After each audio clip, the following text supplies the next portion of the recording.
আমার নিজের লেখা একটি কবিতা বাবা। কবিতাটির নাম হলো বাবা। আশা করি কবিতাটি ভালো লাগবে। যদি ভালো লাগে শেয়ার করে অন্যকে দেখার সুযোগ করে দেবেন। ধন্যবাদ। কৃষকের ছেলে আমি, নামি দামি নয়তো আমার বাবার জীবন।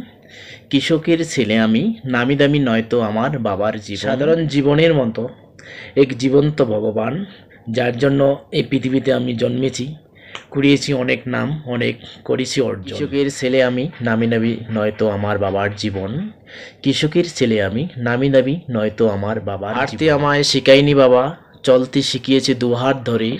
হাঁটতে আমায় শিখায়নি বাবা, চলতে শিখিয়েছে দুহাত ধরে। লক্ষ্যে পৌঁছানোর মতো আত্মবিশ্বাস বাবা দিয়েছে এ মনে করে। লক্ষ্যে পৌঁছানোর মতো আত্মবিশ্বাস বাবা আমায় দিয়েছে এ মনে করে। মায়ের কথা বলতে গেলে পারবো না করতে শেষ। মায়ের কথা বলতে গেলে পারবো না করতে শেষ। আমার এই কবিতার প্রত্যেকটা লাইনে শুধু মায়ের ভালোবাসা আর মায়ের আবেশ। ছোট্ট পরিবারের ছোট্ট স্বপ্ন, আমরা দুই ভাই এক বোন। ভাইয়ের মধ্যে দিদি বড়, আর ভাইয়ের থেকে আমি বড় একজন। নমস্কার।